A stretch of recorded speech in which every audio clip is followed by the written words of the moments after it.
तीन चार दिन पहला अंबाले दे विच एक समागम करके हिंदू भाईचारे के लोगों को सौं चुकाई गई है, जिहदे बारे कहा यह जा रहा कि एक विधायक भी जिहड़ा सी इस सारे प्रोग्राम के चौधरी सी। सौं चुकाई गई है कि असीं हिंदू राष्ट्र बनावांगे, हिंदू राष्ट्र बनाउण लई कोई भी कुर्बानी करन तो झिझकांगे नहीं। हिंदू भाईचारे के बच्चे बच्चे नूं पता कि इस वेले इस मुल्क के संविधान के तहत साडे कोले सारे हक हकूक ने, इहदे बावजूद वो होर अगे वध रहे ने ते हिंदू राष्ट्र की गल कर। साडे भाईचारे नूं पूरी तरह पता कि 1947 तो आपां नूं किवें जलील किया जा रहा, इहदे बावजूद अपनी कौम का बड़ा हिस्सा जिहड़ा है वो कहता कि असीं तां भारत के गुलाम रहना। ये जिहड़े लोग ने इन्हां ने वो माहौल सिरजना है जिन्हां दे करके आउण वालियां सदियां दे विच जिहड़ियां साडीयां सिखां दीयां नस्लां ने वो इन्हां दी जान नूं रोया करनगियां कि जदों साडी कौम नूं लकीर खिच के लड़न दी गल करन दा वेला सी, उस मौके इन्हां ने भारत माता की जय वाली महारनी गाउणों हटे। जदों भी कोई कट्टड़पंथी हिंदू भारत दे विच हिंदू भाईचारे के हितां लई एक्टिव हुंदा, उहनूं पूरी गारंटी हुंदी आ कि मेरे भाईचारे चों मेरा विरोध नहीं होना, ते हुंदा भी नहीं। जे सिखां दे चार मुंडे किसी गल विच एक्टिव हो जाण, जे सिख नौजवान कोई गल करनी कराउणी चाहण, बिल्कुल शांतमई गल भी होवे ना, उहदे उत्ते भी साडे बंदे लेरा मार लगे हुंदे। TV 84 उत्ते प्रोग्राम खबर दी खबर देख रहे सारे दर्शकों को मैं सरबजीत सिंह घुमान फतेह अर्ज करदा जी। वाहिगुरू जी का खालसा वाहिगुरू जी की फतेह। थोड़े दिन होए आ, तीन चार दिन पहला अंबाले दे विच एक समागम करके हिंदू भाईचारे के लोगों को सौं चुकाई गई है, जिहदे बारे कहा यह जा रहा कि एक विधायक भी जिहड़ा सी इस सारे प्रोग्राम के चौधरी सीगा। सौं चुकाई गई है कि असीं हिंदू राष्ट्र बनावांगे, हिंदू राष्ट्र बनाउण लई कोई भी कुर्बानी करन तो झिझकांगे नहीं। काफ़ी चलो लंबा चौड़ा उन्होंने बोलिया। उस दिन तो असीं लगातार इस गल दे उत्ते नज़र रखी है कि हिंदू भाईचारे दे किन्ने क लोग इस गल दा विरोध करदे ते असीं इस नतीजे ते पहुंचे हैं कि हिंदू भाईचारे के लोगों को इस गल की कोई तकलीफ नहीं हुई। उन्होंने ये गल चंगी लगी, उन्होंने खामोश सहमति दी कि ये हिंदू राष्ट्र जिहड़ा हैगा बनाउण दा प्रोग्राम किया गया, बड़ा वधिया किया गया। हुण इहदे उल्ट जेकर अपने सिख भाईचारे के चार जने उठ के खालिस्तान की गल कर देण कि सिखां नूं सिख राष्ट्र चाहीदा, तां अपने भाईचारे विचों चीख चिंघाड़ा पा के बह जांदे आ कि जी असीं तां देश की एकता ते अखंडता, ये जी भारत माता सानू जी इत्थे ठीक आ, कुछ समस्यावां हैगियां ने पर रहना असीं इसे मुल्क दे नाल आ। हुण हिंदू भाईचारे के बच्चे बच्चे नूं पता कि इस वेले इस मुल्क के संविधान के तहत साडे कोले सारे हक हकूक ने, इहदे बावजूद वो होर अगे वध रहे ने ते हिंदू राष्ट्र की गल कर रहे। साडे भाईचारे नूं पूरी तरह पता कि 1947 तो आपां नूं किवें जलील किया जा रहा, इहदे बावजूद अपनी कौम का बड़ा हिस्सा जिहड़ा है वो कहता कि असीं तां भारत के गुलाम रहना, असीं तां आज़ादी नहीं लैनी।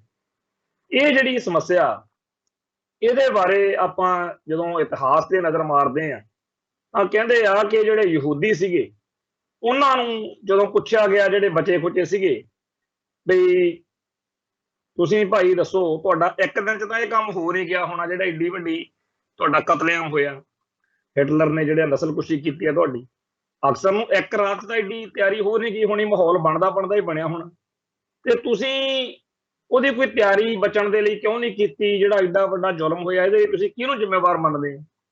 तां जिहड़े उत्थे नौजवान सीगे ਉਹ ਕਹਿੰਦੇ जी ਸਾਡੇ ਜਿਹੜੇ ਬੁੜੇ ਲੀਡਰ ਸੀ ना, ਬਜ਼ੁਰਗ ਲੀਡਰ ਸੀ, ਉਹਨਾਂ ਨੇ ਇਹੋ ਜਿਹਾ ਮਾਹੌਲ ਸਿਰਜਿਆ ਵੀ ਜਦੋਂ ਵੀ ਅਸੀਂ ਲੋਕਾਂ ਨੂੰ ਪ੍ਰੇਰਨਾ ਦੇਣੀ, ਦੱਸਣਾ ਕਿ ਜ਼ੁਲਮ ਹੋ ਸਕਦਾ, ਆਪਣੇ ਨਾਲ ਮਾੜਾ ਵਾਪਰ ਰਿਹਾ, ਤਾਂ ਸਾਡੇ ਬਜ਼ੁਰਗ ਲਾਣੇ ਨੇ ਆਪਣੇ ਸਾਡੇ ਹੋਰ ਭਰਾਵਾਂ ਨੂੰ ਇਹੀ ਗੱਲਾਂ ਕਹਿਣੀਆਂ ਵੀ ਕੁਝ ਨਹੀਂ ਹੁੰਦਾ, कोई फिक्र ना करो, यह जे कई बारी उठते होंगे आ राम रोले, एडी कोई चिंता करने वाली गल नहीं, ये मसला 2-4 दिन की गल आ, ਤੇ ਹੌਲੀ ਹੌਲੀ ਅਗਲੇ ਸਟੈਪ ਦਰ ਸਟੈਪ ਅੱਗੇ ਵਧਦੇ ਗਏ ਤੇ ਅਖੀਰ ਸਾਡਾ ਜਿਹੜਾ ਹੈਗਾ ਉਹ ਐਡਾ ਭਾਰੀ ਮਹਾਨਾਸ਼ ਜੈਨੋਸਾਈਡ ਸਾਡਾ ਹੋਇਆ। ਤੋ ਅੱਜ ਸਾਡੀ ਕੌਮ ਦੇ ਆ ਜਿਹੜਾ ਲਾਣਾ ਜਿਨ੍ਹਾਂ ਨੂੰ ਮਤਲਬ ਵਿਚਾਲੜਾ ਜਿਹਾ ਮੇਲ ਵੀ ਨਾ ਇੱਧਰ ਨਾ ਉੱਧਰ, ਲਕੀਰ ਦੇ ਦੂਜੇ ਪਾਸੇ ਖੜਨਾ ਨਹੀਂ ਤੇ ਇਧਰਲੇ ਪਾਸੇ ਵੀ ਨਹੀਂ ਖੜਨਾ, ਵਿਚਾਲੇ ਜੇ ਖੜ ਕੇ ਸਾਂਝੇ ਮੰਝੇ ਬੰਦੇ, ਅਸੀਂ ਤਾਂ ਬੜੇ ਬੀਬੇ ਵਾਲਕਾਂ ਜੀ, ਚੰਗੇ ਲੋਕ ਆ ਜੀ। ਤੋ ਇਹ ਜਿਹੜੇ ਲੋਕ ਨੇ ਇਹਨਾਂ ਨੇ ਉਹ ਮਾਹੌਲ ਸਿਰਜਣਾ ਹੈ ਜਿਨ੍ਹਾਂ ਦੇ ਕਰਕੇ ਆਉਣ ਵਾਲੀਆਂ ਸਦੀਆਂ ਦੇ ਵਿੱਚ ਜਿਹੜੀਆਂ ਸਾਡੀਆਂ ਸਿੱਖਾਂ ਦੀਆਂ ਨਸਲਾਂ ਨੇ ਉਹ ਇਹਨਾਂ ਦੀ ਜਾਨ ਨੂੰ ਰੋਇਆ ਕਰਨਗੀਆਂ ਕਿ ਜਦੋਂ ਸਾਡੀ ਕੌਮ ਨੂੰ ਲਕੀਰ ਖਿੱਚ ਕੇ ਲੜਨ ਦੀ ਗੱਲ ਕਰਨ ਦਾ ਵੇਲਾ ਸੀ, ਉਸ ਮੌਕੇ ਇਹਨਾਂ ਨੇ ਭਾਰਤ ਮਾਤਾ ਕੀ ਜੈ ਵਾਲੀ ਮਹਾਰਨੀ ਗਾਉਣੋਂ ਹਟੇ ਨੇ। ਇੱਕ ਪਾਸੇ ਹਿੰਦੂ ਰਾਸ਼ਟਰਵਾਦੀ ਆ ਜਿਹੜੇ ਬਜਰੰਗ ਦਲ ਦੀ ਜਾਂ ਹੋਰ ਹਿੰਦੂ ਸੈਨਾਵਾਂ ਦੀ, ਹਿੰਦੂ ਕੱਟੜਵਾਦੀਆਂ ਦੀ ਅਹਿਮੀਅਤ ਨੂੰ ਸਮਝਦੇ ਆ। ਜਦੋਂ ਵੀ ਕੋਈ ਕੱਟੜਪੰਥੀ ਹਿੰਦੂ ਭਾਰਤ ਦੇ ਵਿੱਚ ਹਿੰਦੂ ਭਾਈਚਾਰੇ ਦੇ ਹਿੱਤਾਂ ਲਈ ਐਕਟਿਵ ਹੁੰਦਾ, ਉਹਨੂੰ ਪੂਰੀ ਗਰੰਟੀ ਹੁੰਦੀ ਆ ਕਿ ਮੇਰੇ ਭਾਈਚਾਰੇ ਚੋਂ ਮੇਰਾ ਵਿਰੋਧ ਨਹੀਂ ਹੋਣਾ, ਤੇ ਹੁੰਦਾ ਵੀ ਨਹੀਂ। ਕੋਈ ਸਿੱਖਾਂ ਨੂੰ ਦੁਖੀ ਕਰੇ, ਕੋਈ ਮੁਸਲਮਾਨਾਂ ਨੂੰ ਜਲੀਲ ਕਰੇ, ਕੋਈ ਈਸਾਈਆਂ ਨੂੰ ਵੱਢੇ ਟੁੱਕੇ, ਚਾਹੇ ਕੋਈ ਦਲਿਤਾਂ ਉੱਤੇ ਅਟੈਕ ਕਰੇ, ਹਿੰਦੂ ਕੱਟੜਪੰਥੀਆਂ ਨੂੰ ਇਸ ਗੱਲ ਦੀ ਸਦਾ ਹੀ ਹਮਾਇਤ ਮਿਲਦੀ ਹੈ। ਹਿੰਦੂ ਹੋਣ ਦਾ ਉਹਨੂੰ ਫਾਇਦਾ ਬੜਾ ਹੁੰਦਾ ਕਿ ਉਹਦਾ ਸਾਰਾ ਭਾਈਚਾਰਾ, ਮੁਲਕ ਦਾ ਸਿਸਟਮ ਆ ਤੁਸੀਂ ਪਿਛਲੇ ਦਿਨਾਂ 'ਚ ਦੇਖੇ ਹੋਣੇ ਆ, ਪਰਚੇ ਵੀ ਹੋ ਜਾਂਦੇ ਆ ਜਦੋਂ ਜਿਸ ਬੰਦੇ ਨੇ ਆਹ ਕੋਈ ਨਾ ਕੋਈ ਸਿਆਪਾ ਜਿਹਾ ਪਾਇਆ ਹੁੰਦਾ, ਪੁੱਠੀ ਸਿੱਧੀ ਗੱਲ ਕਰਕੇ, ਹਿੰਦੂ ਰਾਸ਼ਟਰ ਦੀ ਗੱਲ ਹੋਵੇ ਜਾਂ ਕੋਈ ਹੋਰ ਆ, ਮੁਕੱਦਮਾ ਬਣ ਜਾਂਦਾ। ਮੁਕੱਦਮੇ ਤੋਂ ਬਾਅਦ ਗ੍ਰਿਫਤਾਰੀ ਵੀ ਦਿਖਾ ਦਿੰਦੇ ਨੇ। ਉਸ ਤੋਂ ਬਾਅਦ ਅਗਲਾ ਕੰਮ ਕੀ ਹੁੰਦਾ, ਉਹ ਉਹਦੇ ਵਿੱਚ ਦੀ ਕੱਢ ਕੇ ਨਾ ਇੱਕ ਵਾਰੀ ਕਾਨੂੰਨੀ ਪ੍ਰਕਿਰਿਆ ਦੇ ਉਹਨੂੰ ਸੁਰਖਰੂ ਕਰ ਦਿੰਦੇ ਆ। ਜਿਵੇਂ ਮੈਡਮ ਸਾਧਵੀ ਪ੍ਰਗਿਆ, ਕਰਨਲ ਪ੍ਰੋਹਿਤ ਤੇ ਉਹਦੇ ਬੰਬ ਧਮਾਕਿਆਂ ਵਾਲੇ ਬ੍ਰਿਗੇਡ ਨੂੰ ਫੜ ਤਾਂ ਲਿਆ, ਪਰ ਵਿੱਚ ਦੀ ਲੰਘਾ ਕੇ ਸਾਰਿਆਂ ਨੂੰ ਸੁਰਖਰੂ ਕਰਕੇ ਬਾਅਦ ਚ ਮੈਂਬਰ ਪਾਰਲੀਮੈਂਟ ਬਣਾ ਕੇ ਉਹ ਬਿਠਾਈ ਹੋਈ ਆ। ਮਤਲਬ ਕਿ ਜਿਹੜਾ ਬੰਦਾ ਹਿੰਦੂ ਕੱਟੜਵਾਦ ਦੀ ਬੋਲੀ ਬੋਲਦਾ ਉਹਨੂੰ ਤਾਂ ਇਹ ਹੁੰਦਾ ਕਿ ਮੇਰੀ ਤਰੱਕੀ ਹੀ ਤਰੱਕੀ ਹੋਣੀ ਆ, ਮਾੜਾ ਮੋਟਾ ਜਿਹੜਾ ਹੈਗਾ ਉਹ ਤਾਂ ਕਹਿੰਦੇ ਦੇਸ਼ ਭਗਤੀ ਆ, ਅਸੀਂ ਦੇਸ਼ ਭਗਤ ਆ ਜੀ। ਸੋ ਇੱਕ ਪਾਸੇ ਤਾਂ ਬਜਰੰਗ ਦਲ ਹੋਰ ਹਿੰਦੂ ਕੱਟੜਪੰਥੀਆਂ ਦੀ ਲੋੜ ਨੂੰ ਗੰਭੀਰਤਾ ਨਾਲ ਉਹ ਸਮਝਦੇ ਆ, ਜਿਨ੍ਹਾਂ ਕੋਲੇ ਸਾਰੀਆਂ ਤਾਕਤਾਂ ਨੇ, ਤੇ ਦੂਜੇ ਪਾਸੇ ਸਿੱਖ ਨੇ। ਜੇ ਸਿੱਖਾਂ ਦੇ ਚਾਰ ਮੁੰਡੇ ਕਿਸੇ ਗੱਲ ਵਿੱਚ ਐਕਟਿਵ ਹੋ ਜਾਣ, ਜੇ ਸਿੱਖ ਨੌਜਵਾਨ ਕੋਈ ਗੱਲ ਕਰਨੀ ਕਰਾਉਣੀ ਚਾਹਣ, ਬਿਲਕੁਲ ਸ਼ਾਂਤਮਈ ਗੱਲ ਵੀ ਹੋਵੇ ਨਾ, ਉਹਦੇ ਉੱਤੇ ਵੀ ਸਾਡੇ ਬੰਦੇ ਲੇਰਾ ਮਾਰ ਲੱਗੇ ਹੁੰਦੇ ਨੇ। ਆ ਜਿੱਦਣ ਅੰਬਾਲੇ ਦੇ ਵਿੱਚ ਹਿੰਦੂ ਰਾਸ਼ਟਰ ਦੀ ਸਹੁੰ ਚੁਕਾਈ ਗਈ ਆ, ਮੈਂ ਉਦੋਂ ਤੋਂ ਜਿਹੜੀ ਪਹਿਲਾਂ ਗੱਲ ਕਹੀ, ਅਸੀਂ ਪੂਰਾ ਮੀਡੀਆ ਤੇ ਨਜ਼ਰ ਰੱਖਣਾ ਚਾਹਿਆ ਵੀ ਇਹ ਕਰਦੇ ਕੀ ਹੈ। ਕਿਸੇ ਭਾਰਤ ਦੇ ਗੋਦੀ ਮੋਦੀ ਮੀਡੀਆ ਨੇ, ਕਿਸੇ ਹਿੰਦੀ ਮੀਡੀਆ ਨੇ, ਕਿਸੇ ਹਿੰਦੂ ਭਾਈਚਾਰੇ ਦੇ ਪੱਤਰਕਾਰ ਨੇ ਉਸ ਮਸਲੇ ਉੱਤੇ ਕੋਈ ਟੀਕਾ ਟਿੱਪਣੀ ਨਹੀਂ ਕੀਤੀ। ਉਹਨਾਂ ਨੇ ਚਰਚਾ ਹੀ ਨਹੀਂ ਛੇੜੀ, ਇਗਨੋਰ ਕੀਤਾ ਵੀ ਠੀਕ ਆ ਸਾਡੇ ਹਿੱਤਾਂ 'ਚ ਗੱਲ ਹੈ। ਪਰ ਸਾਡੇ ਭਾਈਚਾਰੇ ਦਾ ਕੀ ਕੰਮ ਆ, ਜਿੰਨੇ YouTube ਚੈਨਲ ਜਾਂ ਪੰਜਾਬੀ ਦੇ ਅਖਬਾਰ ਨੇ, ਜਦੋਂ ਵੀ ਕੋਈ ਗੱਲ ਵਾਪਰ ਜਾਂਦੀ ਆ ਫਿਰ ਇਹ ਮਾਹੌਲ ਸਿਰਜਦੇ ਆ, ਲਗਾਤਾਰ ਇਹੋ ਜਿਹੀਆਂ ਖਬਰਾਂ ਚਲਾਉਂਦੇ ਆ ਜਿਹਦੇ ਨਾਲ ਭਾਈਚਾਰੇ ਵਿੱਚ ਟੈਰਰ ਫੈਲ ਜਾਵੇ, ਦਹਿਸ਼ਤ ਫੈਲ ਜਾਵੇ। ਜਿਵੇਂ ਅੱਜ 3-4 ਬੰਦੇ ਫੜੇ ਆ ਪੁਲਿਸ ਨੇ, ਜਿਨ੍ਹਾਂ ਬਾਰੇ ਉਹ ਕਹਿੰਦੇ ਆ ਕਿ ਜੀ ਇਹਨਾਂ ਕੋਲੇ ਅਸਲਾ ਬਰੂਦ ਫੜਿਆ, ਤੇ ਜੀ ਕੋਈ ਪਾਕਿਸਤਾਨ ਤੋਂ ਇਹਨਾਂ ਨੂੰ ਸਮਾਨ ਆਇਆ, ਇਹ ਜੀ ਕਿਸੇ ਦੱਖਣ ਭਾਰਤੀ ਸੂਬੇ ਵੱਲ ਚੱਲੇ ਸੀ।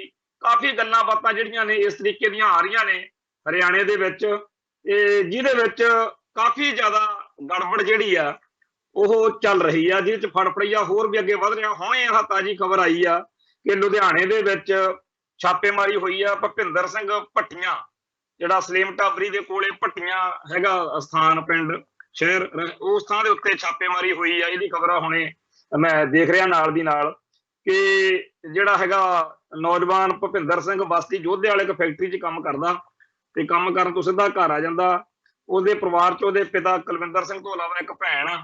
ਤੋ ਉਹਨਾਂ ਨੂੰ ਜਿਹੜਾ ਹੈਗਾ ਭੁਪਿੰਦਰ ਸਿੰਘ ਆਪਣੇ ਪਰਿਵਾਰਕ ਮੈਂਬਰਾਂ ਨੂੰ ਅਨੰਦਪੁਰ ਸਾਹਿਬ ਵਿਖੇ ਮੱਥਾ ਟੇਕਣ ਦਾ ਕਹਿ ਕੇ ਬੀਤੀ ਸ਼ਾਮ ਨੂੰ ਘਰੋਂ ਨਿਕਲਿਆ ਸੀਗਾ, ਤੇ ਪਰਿਵਾਰਕ ਮੈਂਬਰਾਂ ਨੂੰ ਇਹਦਾ ਕਹਿਣਾ ਕਿ ਉਹਨਾਂ ਨੂੰ ਸਾਨੂੰ ਕੋਈ ਇਲਮ ਨਹੀਂ ਕਿ ਉਹ ਕਿਤੇ ਹੋਰ ਜਾ ਰਿਹਾ।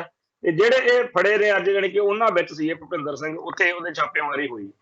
ਕਾਫੀ ਜ਼ਿਆਦਾ ਚੱਲ ਰਹੀ ਹੈ ਗੱਲ, ਇਹ ਕੀ ਕਿਹੋ ਜਿਹੀ ਕਹਾਣੀ ਆ, ਇਹ ਤਾਂ ਵਾਹਿਗੁਰੂ ਜਾਣੇ ਕਿੰਨਾ ਕੁ ਸੱਚ ਆ ਜਾਂ ਕਿੰਨਾ ਕੁ ਝੂਠ ਆ। ਕਿਉਂਕਿ ਫਿਰੋਜ਼ਪੁਰ ਦੇ ਵਿੱਚ ਵੀ ਛਾਪੇਮਾਰੀ ਹੋਈ ਆ, ਲੁਧਿਆਣੇ 'ਚ ਵੀ ਹੋਈ ਆ, ਤੇ ਕਿਹਾ ਜਾ ਰਿਹਾ ਕਿ ਜੀ ਇਹਨਾਂ ਕੋਲੋਂ ਅਸਲਾ ਫੜਿਆ ਗਿਆ। ਜਦੋਂ ਅਸਲੇ ਦਾ ਜ਼ਿਕਰ ਆਉਂਦਾ ਉਦੋਂ ਕੋਈ ਕਹਿੰਦਾ ਵੀ ਇਹ ਗੈਂਗਸਟਰ ਨੇ ਜੀ, ਕਦੇ ਕਹਿ ਦਿੰਦੇ ਆ ਜੀ ਇਹ ਖਾੜਕੂ ਨੇ।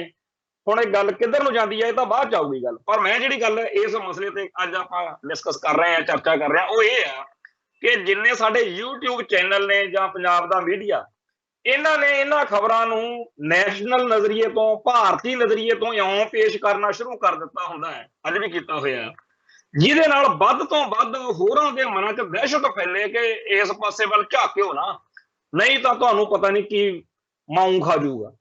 ਉਹ ਜਿਹੜਾ ਇਹ ਕੰਮ ਚੱਲ ਰਿਹਾ ਕਿ ਲੋਕਾਂ ਦੇ ਮਨਾਂ ਵਿੱਚ ਭਾਰਤੀ ਮੀਡੀਆ ਵੱਲੋਂ ਜਾਂ ਸਿੱਖਾਂ ਦੇ ਉਹਨਾਂ ਮੁੰਡੇ ਕੁੜੀਆਂ ਵੱਲੋਂ ਜਿਹੜੇ ਨਿਊਜ਼ ਚੈਨਲਾਂ ਦੇ ਰਾਹੀਂ, ਮੀਡੀਆ ਦੇ ਰਾਹੀਂ ਕਹਿੰਦੇ ਅਸੀਂ ਕੌਮ ਦੀ ਸੇਵਾ ਕਰਦੇ, ਆਹ ਸੇਵਾ ਇਹ ਕਰਦੇ ਆ ਕਿ ਹਰ ਮੌਕੇ ਖਬਰ ਨੂੰ ਭਾਰਤੀ ਨਜ਼ਰੀਏ ਤੋਂ ਦਿਖਾ ਕੇ ਸਿੱਖਾਂ ਦੇ ਮਨਾਂ ਦੇ ਵਿੱਚ ਦਹਿਸ਼ਤ ਜਿਹੜੀ ਆ, ਟੈਰਰ ਜਿਹੜਾ ਹੈਗਾ ਹੋਰ ਵਧਾਉਂਦੇ ਆ।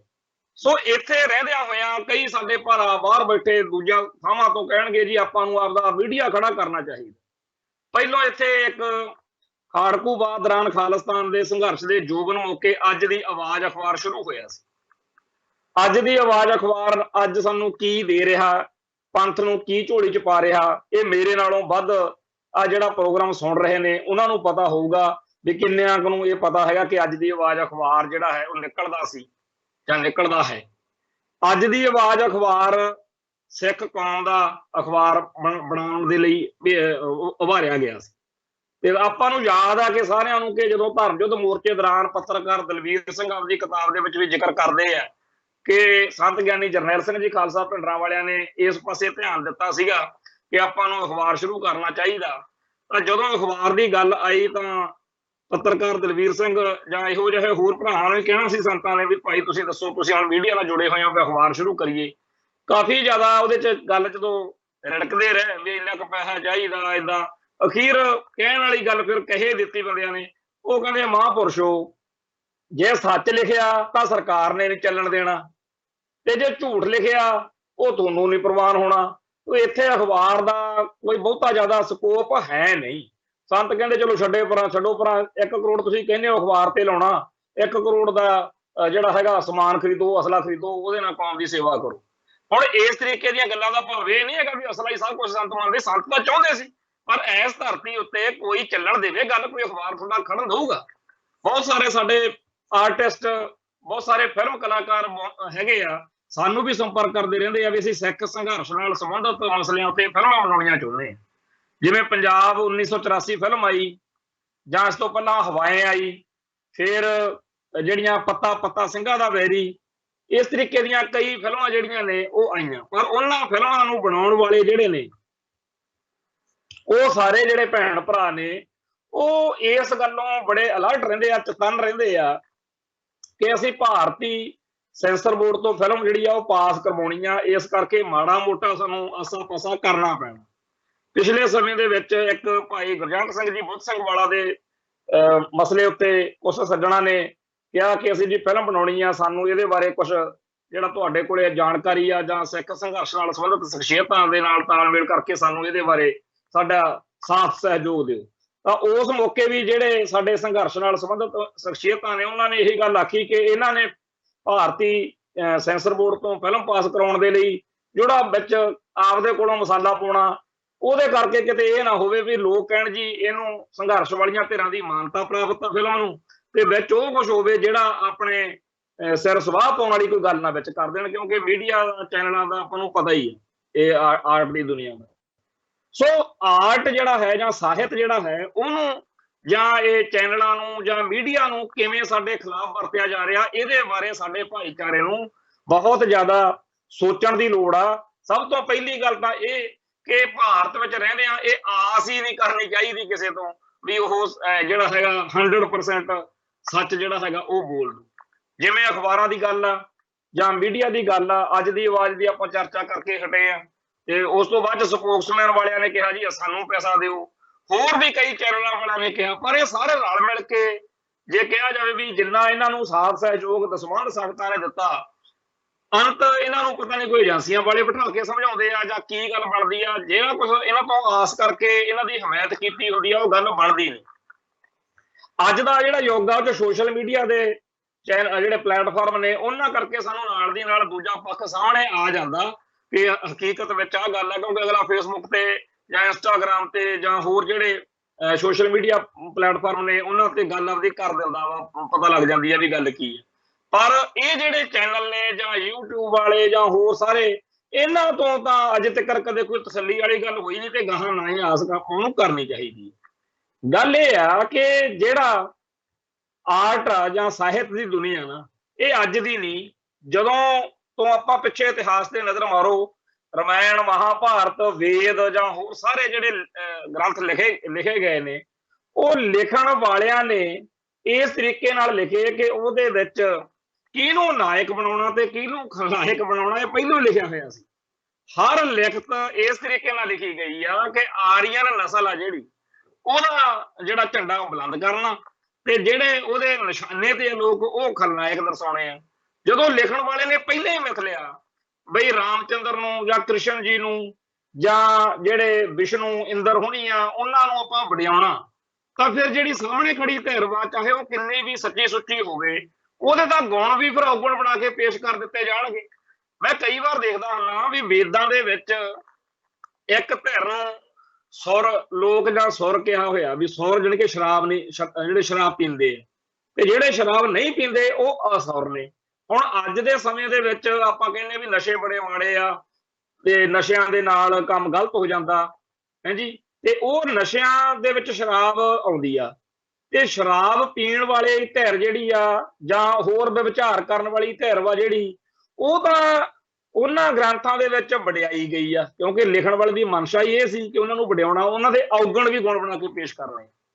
ਤੇ ਜਿਹੜੀ ਧਿਰ ਇਹ ਚੀਜ਼ਾਂ ਨਹੀਂ ਕਰਦੀ, ਜਿਹੜੀ ਅਖਲਾਕ ਦੀ ਉੱਚੀ ਆ, ਚਰਿੱਤਰ ਦੀ ਉੱਚੀ ਆ, ਨੈਤਿਕ ਪੱਖੋਂ ਉੱਚੀ ਆ, ਸ਼ਰਾਬ ਨਹੀਂ ਪੀਂਦੀ, ਜੂਆ ਨਹੀਂ ਖੇਡਦੀ, ਹੋਰ ਗਲਤ ਕੰਮ ਨਹੀਂ ਕਰਦੀ, ਉਹ ਧਿਰ ਜਿਹੜੀ ਆ, ਜਿਹੜੇ ਭਾਰਤ ਦੇ ਮੂਲ ਵਾਸੀ ਲੋਕ ਨੇ, ਉਹ ਸਾਰੇ ਦੇ ਸਾਰੇ ਜਿਹੜੇ ਨੇ ਜਿਨ੍ਹਾਂ ਨੂੰ ਦਲਿਤ ਸ਼ੂਦਰ ਕਿਹਾ ਬਾਅਦ ਵਿੱਚ, ਜਿਨ੍ਹਾਂ ਨੂੰ ਬਾਅਦ ਚ ਗੁਰੂ ਘਰ ਨੇ ਛਤਰ ਛਾਇਆ ਦਿੱਤੀ ਕਿ ਨਾਨਕ ਤਿੰਨ ਕੇ ਸੰਗ ਸਾਥ ਵਡਿਆਓ ਸਾਕਾਰੀ, ਮੈਂ ਵੱਡਿਆਂ ਤੋਂ ਕੀ ਲੈਣਾ, ਮੈਨੂੰ ਤਾਂ ਇਹੀ ਪਿਆਰੇ ਨੇ। ਸੋ ਜਿਹੜੀ ਆਰੀਅਨ ਨਸਲ ਆ ਉਹਦੇ ਗ੍ਰੰਥਾਂ ਦੇ ਵਿੱਚ ਜਿਹੜੀ ਧਿਰ ਵਡਿਆਈ ਗਈ ਆ, ਜਿਹੜੇ ਨਾਇਕ ਬਣਾਏ ਗਏ ਨੇ, ਉਹ ਤਾਂ ਪਹਿਲਾਂ ਹੀ ਮਿਥਲਿਆ ਗਿਆ ਸੀ ਕਿ ਇਹਨਾਂ ਨੂੰ ਨਾਇਕ ਬਣਾਉਣਾ। ਉਵੇਂ ਹੀ ਅੱਜ ਫਿਲਮਾਂ ਵਿੱਚ, ਅੱਜ ਨਾਟਕਾਂ ਨਾਵਲਾਂ ਦੇ ਵਿੱਚ, ਖਬਰਾਂ ਵਿੱਚ, ਸਾਡੇ ਕੋਲੇ ਆਉਣ ਵਾਲੀਆਂ ਜਿਹੜੀਆਂ ਕਿਤਾਬਾਂ ਨੇ ਉਹਨਾਂ ਵਿੱਚ ਬੜੇ ਸੁਲਝੇ ਹੋਏ ਸਿਆਣੇ ਜਿਹੇ ਤਰੀਕੇ ਨਾਲ, ਬੜੇ ਸੋਫਿਸਟੀਕੇਟਡ ਜਿਹੇ ਤਰੀਕੇ ਨਾਲ ਪਹਿਲੇ ਮਿਥ ਕੇ ਕਿ ਇਹਨੂੰ ਨਾਇਕ ਗਰਦਾਨਣਾ ਤੇ ਇਹਨੂੰ ਖਲਨਾਇਕ ਗਰਦਾਨਣਾ, ਇਸ ਤਰੀਕੇ ਨਾਲ ਚੀਜ਼ਾਂ ਕੀਤੀਆਂ ਜਾ ਰਹੀਆਂ ਨੇ। ਉਹ ਜਿਵੇਂ ਅੱਜ ਆਪਾਂ ਇਹ ਗੱਲ ਕੀਤੀ ਆ ਕਿ ਉੱਥੇ ਮਿਥ ਲਿਆ ਪਹਿਲਾਂ ਹੀ ਕਿ ਇਸ ਖਬਰ ਨੂੰ ਆਪਾਂ ਬਾਹਲਾ ਚੱਕਣਾ ਨਹੀਂ ਤਾਂ ਭਾਰਤੀ ਮੀਡੀਆ ਨੇ ਜਾਂ ਆ ਜਿਹੜੇ ਸਾਡੇ ਪੰਜਾਬੀ ਚੈਨਲ ਨੇ ਇਹਨਾਂ ਨੂੰ ਹਾਲ ਦਹਾਈ ਪਾ ਦੇਣੀ ਚਾਹੀਦੀ ਸੀ। ਹੁਣ ਨੂੰ ਤਾਂ ਪਰਚਾ ਪੁਰਚਾ ਦਰਜ ਕਰਕੇ ਜਿੰਨੇ ਉੱਥੇ ਬੰਦੇ ਉਸ ਅੰਬਾਲੇ ਵਾਲੇ ਪ੍ਰੋਗਰਾਮ ਸੀ ਉਹਨਾਂ ਤੇ UAPA ਲੱਗੀ ਹੋਣੀ ਚਾਹੀਦੀ ਸੀ, ਪਰ ਉੱਥੇ ਬਿਲਕੁਲ ਖਾਮੋਸ਼ੀ ਧਾਰ ਲਈ ਗਈ ਕਿਉਂਕਿ ਪਹਿਲੇ ਮਿਥਿਆ ਹੋਇਆ ਅਗਲਿਆਂ ਨੇ ਵੀ ਆਪਾਂ ਇਹ ਗੱਲਾਂ ਨਹੀਂ ਕਰਨੀਆਂ। ਤੇ ਜੇਕਰ ਕੋਈ ਚਾਰ ਭਰਾ ਸਿੱਖਾਂ ਦੇ ਇਕੱਠੇ ਹੋਏ ਮੁੰਡੇ ਦਰਬਾਰ ਸਾਹਿਬ ਦੇ ਵਿੱਚ ਬਹਿ ਕੇ ਸੁਖਮਨੀ ਸਾਹਿਬ ਦਾ ਪਾਠ ਕਰਕੇ ਮੁੜੇ ਆਉਣ ਨਾ, ਉਹ ਕਹਿਣਗੇ ਇਹਨਾਂ ਦਾ ਪਤਾ ਕਰੋ ਕੀ ਚੱਕਰ ਆ, ਇਹ ਕਿੱਥੋਂ ਆਏ, ਕਾਹਤੋਂ ਆਏ, ਕਿਹੜੇ ਕਿਉਂ ਇਕੱਠੇ ਹੋਏ। ਤੇ ਇਹ ਹਰ ਖਬਰ ਨੂੰ ਇਸ ਤਰੀਕੇ ਨਾਲ ਵਰਤਣਾ, ਉਹਦੀ ਇਸ ਤਰੀਕੇ ਨਾਲ ਕਹਾਣੀ ਘੜਨੀ ਕਿ ਖਬਰ ਸੁਣਾ ਕੇ ਬਾਕੀਆਂ ਸਿੱਖਾਂ ਦੇ ਮਨਾਂ 'ਚ ਟੈਰਰ ਫੈਲਾਇਆ ਜਾਵੇ, ਇਹ ਇੱਕ ਬਹੁਤ ਵੱਡੀ ਟੈਕਨੀਕ ਆ। ਇਸ ਗੱਲ ਨੂੰ ਸਮਝਣ ਦੀ ਲੋੜ ਆ। ਪਹਿਲਾਂ ਸਾਨੂੰ ਵੀ ਅਕਲ ਨਹੀਂ ਸੀਗੀ, ਸਾਨੂੰ ਵੀ ਇਹ ਗੱਲਾਂ ਵਿੱਚ ਦੀ ਲੰਘ ਕੇ ਆਈਆਂ ਨੇ, ਹੁਣ ਸਾਡੇ ਮਨ ਦੇ ਵਿੱਚ ਇਹ ਗੱਲਾਂ ਵਸੀਆਂ ਹੋਈਆਂ ਨੇ ਤੇ ਅਸੀਂ ਚਾਹੁੰਦੇ ਹਾਂ ਕਿ ਅਸੀਂ ਆਪਣੇ ਭਾਈਚਾਰੇ ਨੂੰ ਸੁਚੇਤ ਕਰੀਏ। ਜਦੋਂ ਲੁਧਿਆਣੇ ਸ਼ਿੰਗਾਰ ਸਿਨੇਮਾ ਬੰਬ ਕਾਂਡ ਹੋਇਆ, ਉਦੋਂ ਪਹਿਲਾਂ ਉਹ 14 ਅਕਤੂਬਰ 2007 ਨੂੰ ਹੋਇਆ ਤੇ ਉਸ ਤੋਂ ਪਹਿਲਾਂ 1 ਜਾਂ 2 ਸਤੰਬਰ ਦੀ, 1 ਤੇ 2 ਸਤੰਬਰ ਦੀ ਵਿਚਕਾਰਲੀ ਰਾਤ 2007 ਦੀ ਮੁੱਲਾਂਪੁਰ ਦਾਖਾ ਦੇ ਕੋਲ ਇੱਕ ਗੱਡੀ ਦਾ ਰੌਲਾ ਪਿਆ ਵੀ ਇਹਦੇ ਚ ਮੁੰਡਾ ਨੌਜਵਾਨ ਸੀਗਾ ਕੋਈ ਜੀ, ਉਹ ਕਾਰ ਛੱਡ ਕੇ ਭੱਜ ਗਿਆ ਵਾ ਤੇ ਉਹਦੇ ਕੋਲੇ ਪਿਸਤੌਲ ਸੀਗਾ ਤੇ ਵਿੱਚ RDX ਸੀ। ਉਹ ਪਰਚਾ ਦਰਜ ਹੋ ਗਿਆ। ਉਸ ਕਾਰ ਦੀ ਤਹਿਕੀਕਾਤ ਕਰਦੇ ਹੋਏ ਜਦੋਂ ਪੁਲਿਸ ਪਾਰਟੀ ਪਹੁੰਚੀ ਤੇ ਗੁਰਪ੍ਰੀਤ ਸਿੰਘ ਖਾਲਸਾ ਮੁੱਲਾਂਪੁਰ ਦਾਖਾ ਉਹਦੇ ਕੋਲ, ਉਹਦੇ ਘਰ ਪਹੁੰਚ ਗਏ ਤੇ ਉੱਥੋਂ ਮੇਰਾ ਵਿੱਚ ਜ਼ਿਕਰ ਆ ਗਿਆ ਗੱਲ ਦੇ ਕਿ ਉਹ ਸਰਜੀਤ ਸਿੰਘ ਘੁਮਾਣ ਨੂੰ ਜਾਣਦਾ ਤੇ ਸਰਜੀਤ ਸਿੰਘ ਘੁਮਾਣ ਸਿੱਖ ਸਫਾਂ ਦੇ ਵਿੱਚ ਦਲ ਖਾਲਸਾ ਨਾਲ ਸਰਕਾਰਾਂ ਤੇ ਉਹਦੀ ਗੱਡੀ ਵੀ ਜਿਹੜੀ ਸੀਗੀ ਉਹਦੇ ਕੋਲੇ ਉਹਨੇ ਨਵੀਂ ਲਈ ਸੀ। ਮੈਂ ਉਦੋਂ ਗੱਡੀ, ਮੈਨੂੰ ਨਵੀਂ ਕਾਰ ਸੀਗੀ, ਮੈਂ ਲਈ ਤੇ ਉਹ ਮੈਨੂੰ ਆਉਂਦੀ ਨਹੀਂ ਸੀ ਤੇ ਉਹ ਮੇਰੇ ਨਾਲ ਇੱਧਰ ਉੱਧਰ ਜਦੋਂ ਜਾਣਾ ਹੁੰਦਾ ਸੀ ਗੁਰਪ੍ਰੀਤ ਸਿੰਘ ਜਾਂਦਾ ਹੁੰਦਾ ਸੀ ਚਲੋ ਗੁਰਪ੍ਰੀਤ ਸਿੰਘ ਦਾ ਕਸੂਰ ਸੀ ਜਾਂ ਨਹੀਂ ਸੀ ਇਹ ਤਾਂ ਬਾਅਦ ਦੀ ਗੱਲ ਆ, ਪਰ ਉਹ ਦੂਜੇ ਜਦੋਂ ਕਾਰ ਨਾਲ ਰੌਲਾ ਪਿਆ ਤੇ ਮੀਡੀਆ ਕੋਲੇ ਗੱਲ ਗਈ ਕਿ ਸਰਬਜੀਤ ਸਿੰਘ ਘੁਮਾਣ, ਉਹ ਮੈਨੂੰ ਅੰਗਰੇਜ਼ੀ ਅਖਬਾਰ ਦੇ ਪੱਤਰਕਾਰ ਦਾ ਫੋਨ ਆਇਆ ਤੇ ਮੈਂ ਉਹਨੂੰ ਕਾਇਲ ਕੀਤਾ, ਸਮਝਾਇਆ ਕਿ ਇਦਾਂ ਤਾਂ ਮੈਨੂੰ ਬਹੁਤ ਜਾਣਦੇ ਆ ਲੋਕ, ਜਾਣਦਾ ਤਾਂ ਮੈਨੂੰ ਗੁਰਪ੍ਰੀਤ ਸਿੰਘ ਵੀ ਸੀ, ਪਰ ਇਹ ਚੱਕਰ ਦੇ ਵਿੱਚ ਮੈਨੂੰ ਪਤਾ ਨਹੀਂ ਹੈਗਾ ਵੀ ਉਹਦਾ ਬਾਹਰ ਗਿਆ ਸੀ ਮਲੇਸ਼ੀਆ ਸਿੰਗਾਪੁਰ ਵੱਲ ਤੇ ਇੱਥੇ ਆ ਗਿਆ ਵਾ, ਮੈਨੂੰ ਇਹ ਵੀ ਨਹੀਂ ਪਤਾ। ਤੇ ਜੋ ਹੋ ਗਿਆ ਚਲੋ ਤੁਹਾਨੂੰ ਪਤਾ ਹੋਣਾ ਜੀ ਗੱਲ। ਤੇ ਉਹਨੇ ਤਾਂ ਇੱਕ ਗੱਲ ਕੀਤੀ, ਪਰ ਬਾਅਦ ਵਿੱਚ ਇਹ ਸਤੰਬਰ ਸਾਰਾ ਲੰਘਦਾ, ਸਤੰਬਰ ਦਾ ਮਹੀਨਾ, ਤੇ 14 ਅਕਤੂਬਰ ਨੂੰ ਬਲਾਸਟ ਹੁੰਦਾ। 1 ਸਤੰਬਰ ਤੋਂ ਲੈ ਕੇ 14 ਅਕਤੂਬਰ ਤੱਕ 1.5 ਮਹੀਨਾ, ਜਿਹੜੇ ਉਹ 45 46 ਦਿਨ ਨੇ ਨਾ ਜੀ। ਇੱਕ ਮੁੱਲਾਂਪੁਰ ਦਾ ਪੱਤਰਕਾਰ ਸੀ, ਉਹਨੇ ਦੈਨਿਕ ਜਾਗਰਣ, ਪੰਜਾਬੀ ਜਾਗਰਣ ਅਖਬਾਰ ਜਿਹਾ, ਇਹਨਾਂ ਦੇ ਵਿੱਚ ਉਹਨੇ ਉਹ ਮੇਰੇ ਲੇਖ ਲਿਖ ਕੇ ਵੀ ਜਿਵੇਂ ਮੈਂ ਅਸਲੇ ਦਾ ਭਰਿਆ ਹੋਇਆ ਟਰੱਕ ਲਈ ਫਿਰਨਾ ਪੰਜਾਬ 'ਚ ਤੇ ਮੈਨੂੰ ਕੋਈ ਫੜਦਾ ਹੀ ਨਾ ਹੋਵੇ, ਇਸ ਤਰੀਕੇ ਨਾਲ ਉਹਨੇ ਰੋਜ਼ ਖਬਰਾਂ ਲਾਉਣੀਆਂ। ਰੋਜ਼ ਸਾਡੇ ਹੁਣ ਮੁੱਲਾਂਪੁਰ ਦਾਖਾ ਦੇ ਕੋਲ ਸਾਡਾ ਪਿੰਡ ਆ, ਤੇ ਸਾਡੇ ਇਲਾਕੇ ਦੇ ਲੋਕਾਂ ਨੇ ਜਦੋਂ ਖਬਰਾਂ ਪੜ੍ਹਨੀਆਂ ਜਾਂ ਮੇਰੇ ਜਾਣ ਪਛਾਣ ਵਾਲਿਆਂ ਨੇ ਸਾਡੇ ਪਰਿਵਾਰ ਨੂੰ ਦੱਸਣਾ, ਮੈਂ ਅੰਮ੍ਰਿਤਸਰ ਰਹਿੰਦਾ ਸੀ ਤੇ ਉਹ ਘਰਦਿਆਂ ਨੇ ਕਹਿਣਾ ਜੇ ਫੇਰ ਖਬਰ ਛਪੀ ਆ, ਅਸੀਂ ਇੱਥੋਂ ਪੜ੍ਹਨਾ ਅਖਬਾਰ ਲੈ ਕੇ ਵੀ ਆਹ ਹੋ ਗਿਆ ਹੋ ਗਿਆ। ਨਾ ਤਾਂ ਮੈਨੂੰ ਉਦੋਂ ਤੱਕ ਪੁਲਿਸ ਨੇ ਬੁਲਾਇਆ ਸੀਗਾ ਜੀ, ਨਾ ਮੈਨੂੰ ਕਿਸੇ ਹੋਰ ਏਜੰਸੀ ਦਾ ਜਾਂ ਕਿਸੇ ਹੋਰ ਦਾ ਚੱਕਰ ਪਿਆ, ਪਰ ਪੰਜਾਬੀ ਜਾਗਰਣ ਵਾਲੇ ਉਸ ਪੱਤਰਕਾਰ ਦੀ ਕਿਰਪਾ ਦੇ ਨਾਲ ਮੈਂ ਸਾਰੇ ਪੰਜਾਬ 'ਚ ਜਾਂ ਬਾਹਰ ਜਿੱਥੇ ਜਿੱਥੇ ਵੀ ਅਖਬਾਰ ਜਾਂਦਾ ਹੋਊਗਾ ਉੱਥੇ ਫਿਰ ਇਹੀ ਸੀਗਾ ਵੀ ਇਹ ਪਤਾ ਨਹੀਂ ਕੀ ਟਰੱਕਾਂ ਦੇ ਟਰੱਕ ਅਸਲੇ ਨਾਲ ਲੈ ਕੇ ਪੰਜਾਬ 'ਚ ਫਿਰਦਾ ਤੇ ਇਹਨੂੰ ਕੋਈ ਫੜਦਾ ਨਹੀਂ ਹੈਗਾ, ਮਤਲਬ ਇਹਨੂੰ ਛੇਤੀ ਫੜੋ। ਅਖੀਰ ਇੱਕ ਦਿਨ ਜਿਹੜਾ ਸੀਗਾ ਉਹ ਸੁਨੇਹਾ ਆ ਗਿਆ ਵੀ ਆਓ ਜੀ ਪੇਸ਼ ਹੋਵੋ, ਤੇ ਉਦੋਂ ਬਾਅਦ ਵਿੱਚ ਫਿਰ ਮੈਂ ਉਹਦਾ ਨੰਬਰ ਲੱਭ ਕੇ ਉਹਨੂੰ ਮੈਂ ਫੋਨ ਕੀਤਾ ਵੀ ਤੂੰ ਮੈਨੂੰ ਦੱਸ ਵੀ ਤੇਰਾ ਪੱਤਰਕਾਰਾਂ ਮੈਂ ਵਿਗਾੜਿਆ ਕੀ ਆ ਜਿਹੜਾ ਤੂੰ ਇੰਨਾ ਮੇਰੇ ਬਾਰੇ ਲਿਖਿਆ। ਉਹ ਪੁਲਿਸ ਦਾ ਸਰਕਾਰ ਦਾ ਚਲੋ ਕੰਮ ਆ ਸਾਡੇ ਤਹਿਕੀਕਾਤ ਕਰਨੀ ਜਾਂ ਕੋਈ ਗੱਲ ਲੱਭਣੀ, ਪਰ ਤੂੰ ਤਾਂ ਬਿਨਾਂ ਕਿਸੇ ਲੋੜ ਤੋਂ ਬਿਨਾਂ ਕਿਸੇ ਗੱਲ ਤੋਂ ਮੇਰੇ ਬਾਰੇ ਮਾਹੌਲ ਸਿਰਜੇ। ਖੈਰ ਉਹ ਬਾਅਦ 'ਚ ਮਿਲਿਆ ਵੀ, ਪਰ ਉਹਨੂੰ ਗੱਲ ਜੀ ਨਹੀਂ ਸੀ, ਉਹਦੀ ਚੂੰ-ਚਾਂ ਜੀ ਕਰਕੇ ਆਉਂਦਾ, ਕਿਉਂਕਿ ਇਹਨਾਂ ਦੇ ਪੱਲੇ ਕੁਛ ਹੁੰਦਾ ਨਹੀਂ, ਇਹਨਾਂ ਨੂੰ ਕੋਈ ਕਹਿੰਦਾ ਤਾਂ ਕਰ ਦਿੰਦੇ ਆ। ਫਿਰ ਇਵੇਂ ਦੀ ਹੀ ਕਹਾਣੀ 2019 ਦੇ ਵਿੱਚ ਵਾਪਰੀ। 2 ਸਿੱਖ ਨੌਜਵਾਨ ਰਵਿੰਦਰਪਾਲ ਸਿੰਘ ਮਹਿਣਾ ਮੋਗੇ ਦੇ ਨਾਲ ਪਿੰਡ ਆ, ਦੂਜਾ ਮੇਰਾ ਦੋਸਤ ਸੀ ਜਗਦੇਵ ਸਿੰਘ ਤਲਾਣੀਆਂ, ਇਹ ਦੋਨੇ ਦੋਸਤ ਜਿਹੜੇ ਸੀਗੇ ਇਹਨਾਂ ਨੂੰ ਗ੍ਰਿਫਤਾਰ ਕਰਕੇ ਸਰਕਾਰ ਨੇ ਇਹਨਾਂ ਬਾਰੇ ਕਿਹਾ ਕਿ ਇਹਨਾਂ ਕੋਲ ਅਸਲਾ, ਇਹਨਾਂ ਦੇ ਕੋਲੇ ਅਸੀਂ ਇਹਨਾਂ ਤੋਂ ਇੱਕ ਬੜੀ ਵੱਡੀ ਸਾਜ਼ਿਸ਼ ਫੜੀ ਆ, ਸਮਾਨ ਤਾਂ ਇਹਨਾਂ ਕੋਲ ਨਹੀਂ ਚਲੋ ਫੜਿਆ ਕੋਈ, ਪਰ ਇਹਨਾਂ ਦਾ ਇਹ ਹੋ ਗਿਆ ਉਹ ਹੋਇਆ, ਕਾਫੀ ਕਹਾਣੀ ਸੀ।